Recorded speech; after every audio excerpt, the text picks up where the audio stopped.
comme nous sommes dans un monde globalisé, on commence à utiliser les pratiques de politesse de l'Asie.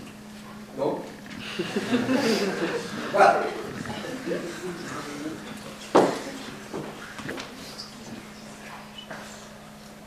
Je me suis demandé si mon exposé allait cadrer avec vos objectifs. Parce que j'écoutais le grand ami Moisan, je me suis dit, qu'est-ce que tu as à leur apporter? Est-ce que tu n'es pas à côté de la plaque? Est-ce que tu n'es pas un peu dépassé? Donc, j'avais une petite anxiété créatrice ce matin. Bon, et j'ai repensé un peu ce que j'avais dit. Alors, première chose, professeur enraciné historiquement, je vous conseille la lecture de ce numéro de la revue Sciences Humaines.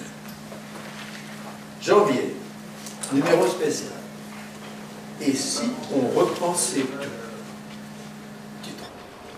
Biologie, épistémologie, etc.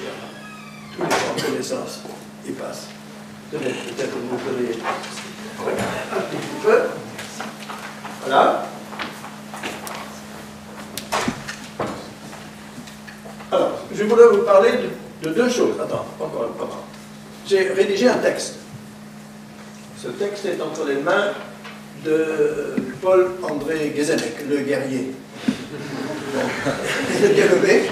Il en a un document d'une quinzaine de pages. Si vous voulez le lire, vous prenez contact avec lui, il vous envoie une copie sur mail, n'est-ce pas? Alors, deux points que je voulais vous dire, vous traiter.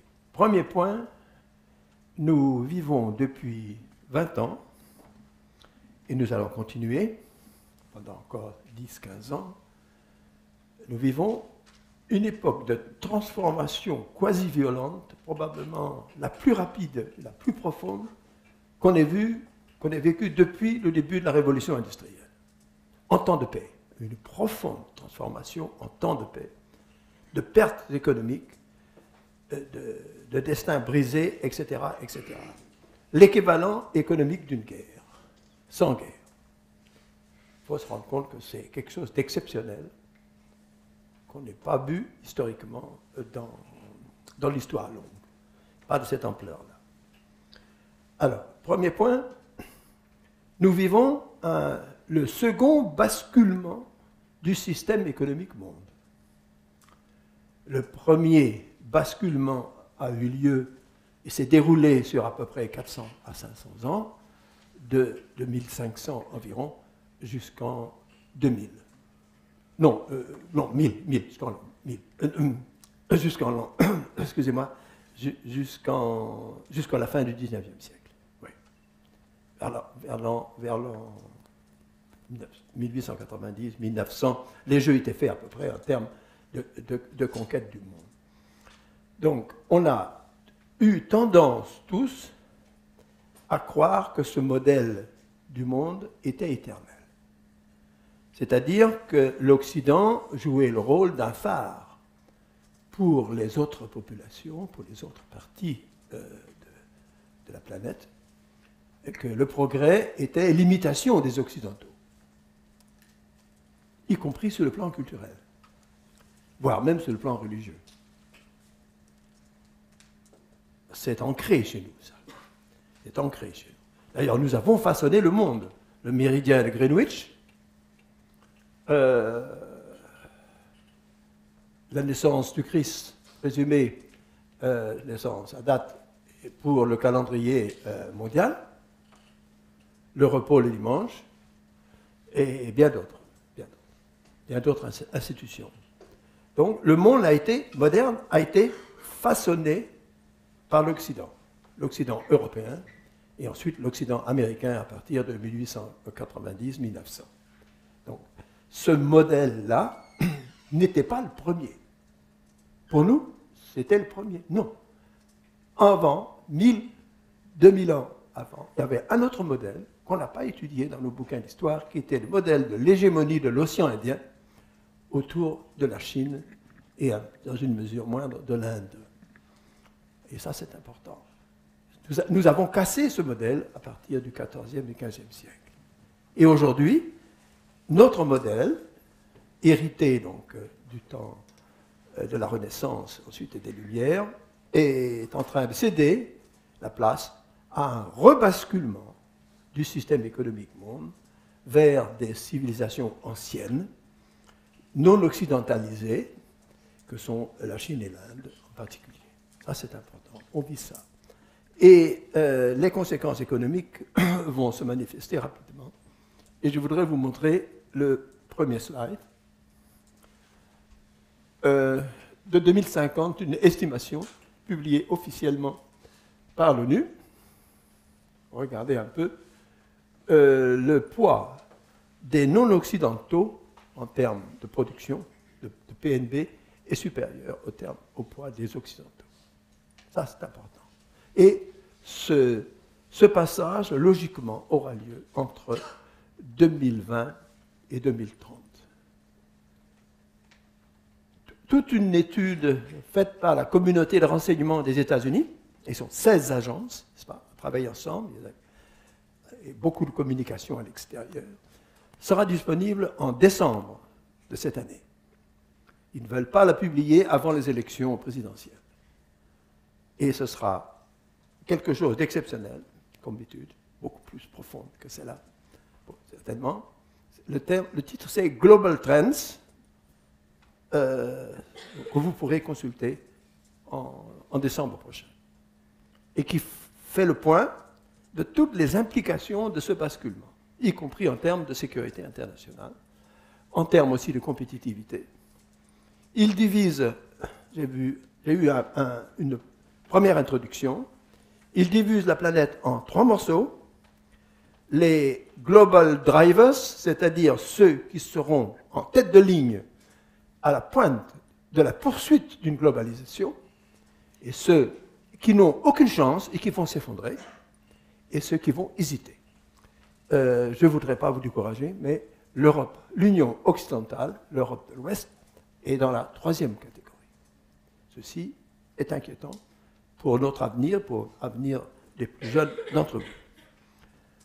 Voilà, donc quelque chose d'important qu'il faut traduire en termes de parts de marché, en différents types d'activités, et tout ce travail est en cours d'analyse dans des think tanks privés, des entreprises allemandes, en particulier le Weltwirtschaftsinstitut de Kiel, et de Scandinavie ou de Suisse.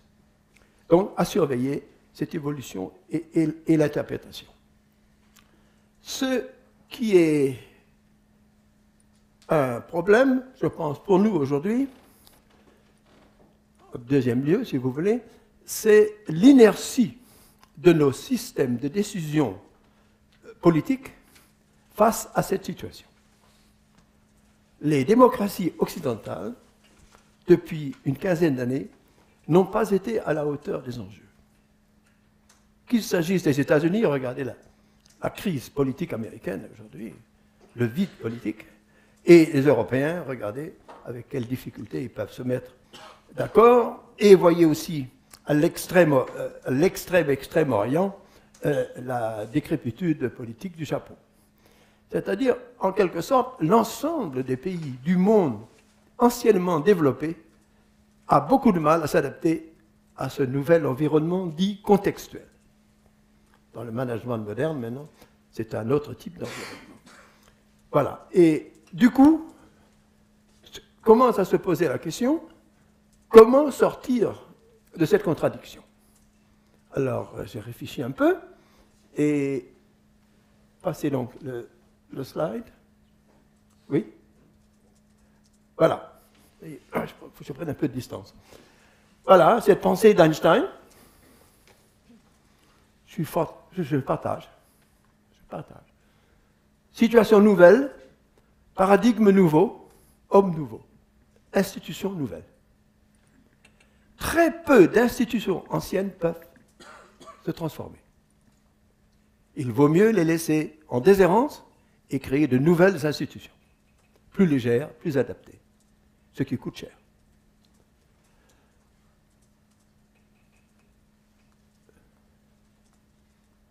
Aslund Anders, d'un think tank américain est allé au-delà. Et il est assez violent. Voilà. Les dirigeants qui ont conduit une société à une crise ne sont plus dignes de rester en place.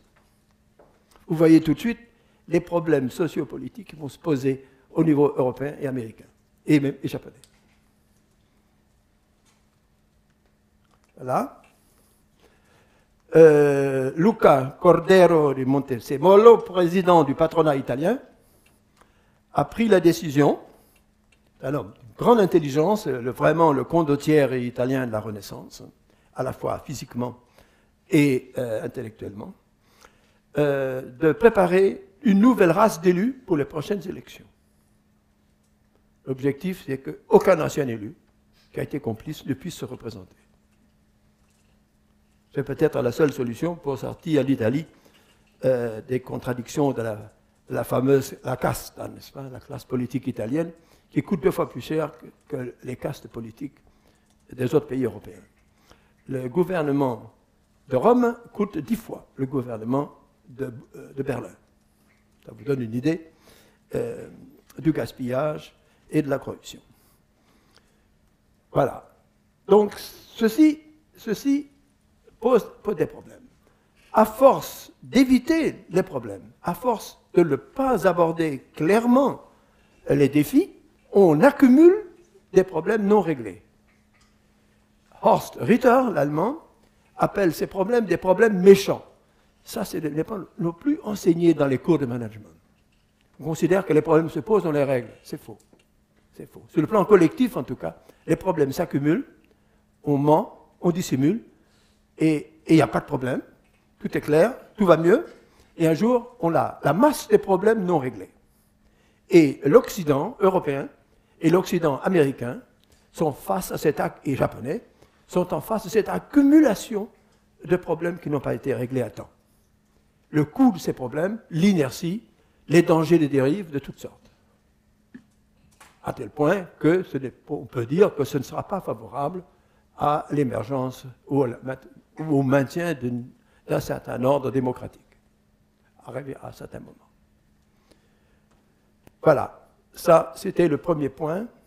Et la seconde dimension sur les problèmes non réglés à temps, leur coût élevé est essentiel, à mon avis.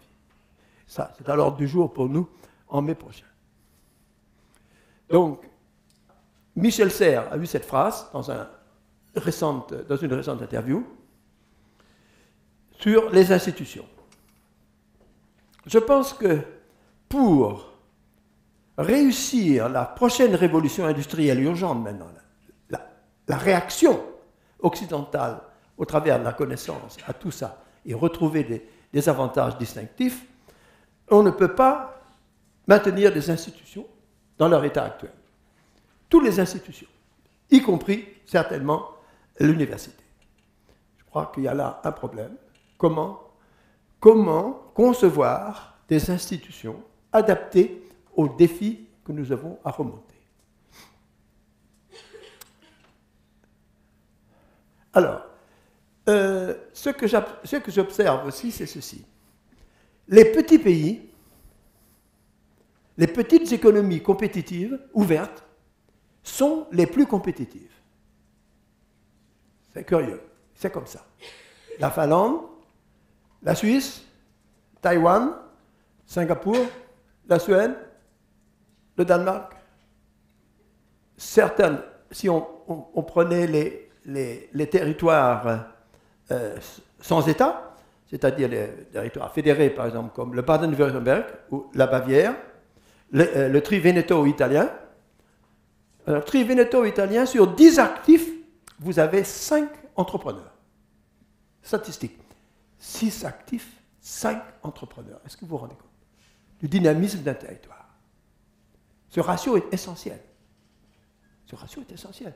Posez-vous une question. Il y a combien d'emplois concurrentiels dans l'agglomération nantaise? Zum Beispiel. Est-ce que les emplois protégés, est-ce que les emplois parasites ne sont pas majoritaires?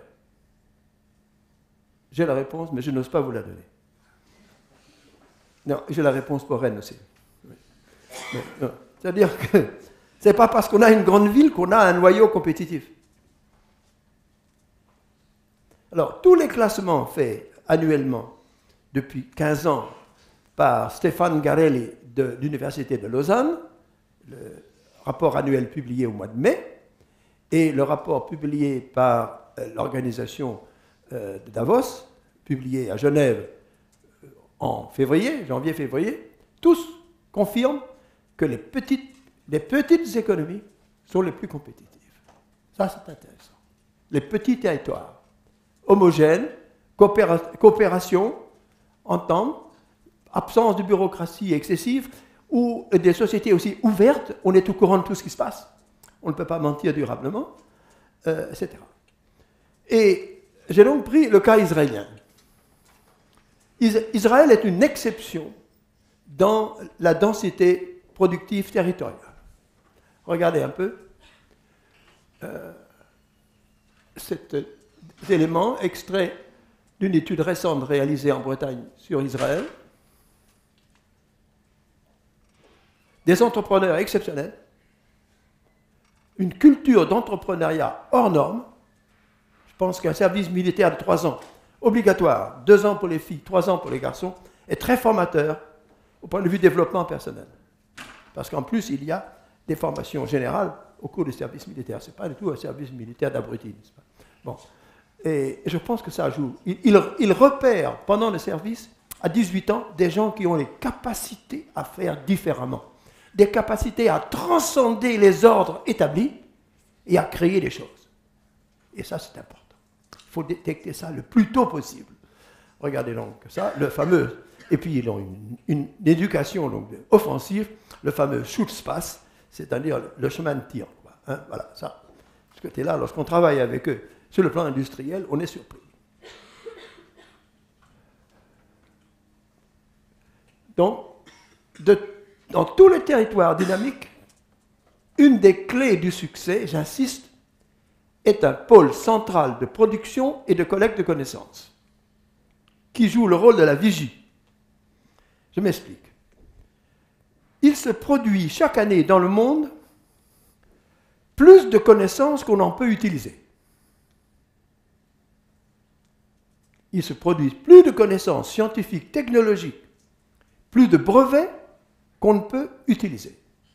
C'est-à-dire qu'il y a sur le marché mondial une offre de technologie, une offre de connaissances qui peut se négocier. Le secret de la puissance, de la prospérité plutôt, des petites économies compétitives réside là. Ils n'ont pas le complexe du not invented here. On n'hésite pas à sacrifier un certain nombre de recherches chez soi au profit de technologies qui existent et on négocie, on fait une acquisition de technologies. C'est ce nouveau business qu'on devrait enseigner dans une école d'ingénieurs comme la vôtre ici, c'est trading technology, des traders de technologie. On parle beaucoup de traders de finance, de traders de matières premières, mais il y a un commerce beaucoup plus invisible qui demande énormément de savoir et de compétences, qui est le trading de technologie. La plupart des petites économies compétitives ont mis en place des organisations discrètes d'acquisition de technologie. Le premier pays à l'avoir fait dans l'Union européenne et dans l'Euroland est la Finlande. J'ai eu accès à la thèse de doctorat d'un Flamand étudiant à l'université d'Helsinki il y a une vingtaine d'années sur ce thème. Et c'est très peu connu, très peu connu. Les grandes entreprises le savent, mais les territoires en tant que tels ne le savent pas. Donc, cessons de donner la priorité à une démarche linéaire. Nous faisons ici la recherche fondamentale, on fait la recherche appliquée, et les plus bêtes, n'est-ce pas, feront le développement, n'est-ce pas, c'est réservé aux plus idiots, n'est-ce pas, comme d'habitude. On est dans la culture grecque, n'est-ce pas, la Sophia, la sagesse, la connaissance, la beauté au sommet, et la techné en bas, c'est-à-dire ceux qui sont un petit peu plus bronzés, et la main pas très propre, n'est-ce pas, qui mettent dans le cambouis, quoi. Hein.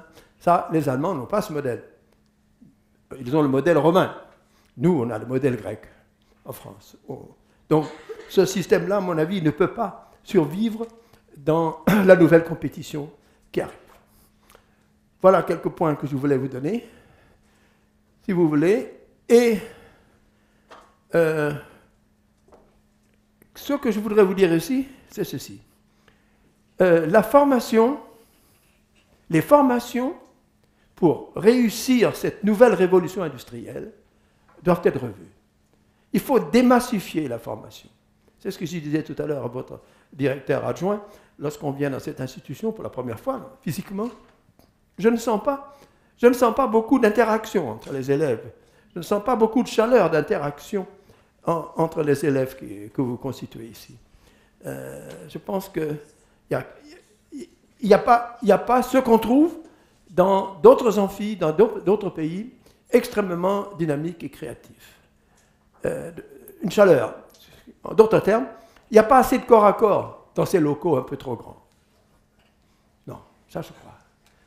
Mais, et surtout, qu'une partie de l'avenir, non, l'avenir d'une partie d'entre vous, n'est pas d'être cadre durable dans les grandes entreprises industrielles. Dans les grands projets seront de moins en moins compétitifs. Vous voyez qu'on a de mal à vendre nos projets, y compris TGV. Ne parlons pas de Rafale et quelques problèmes dans le nucléaire, n'est-ce pas? Non, non. Notre grand problème aujourd'hui, c'est qu'il nous manque entre 7 à 10 000 entreprises moyennes de taille intermédiaire, des ETI, minimum à peu près, plus ou moins autour de 400 à 500 emplois. Par rapport à l'Allemagne, il nous manque ça. Donc le créneau, pour un grand nombre d'entre vous, c'est ce type d'entreprise. L'idéal, c'est l'ingénieur entrepreneur, formé à cette fin. Mais après 4 à 5 ans d'opérationnel, 4 ou 5 ans de souffrance, de frustration, dans des boulots qui ne vous intéressent pas, mais au moins vous faites la preuve que vous êtes capable de faire autre chose que de vous faire plaisir, n'est-ce pas? Et ensuite, un petit passage à la dure pendant 3 mois pour devenir entrepreneur. Il y avait un truc que je voulais vous présenter, il n'est pas là, il a sauté.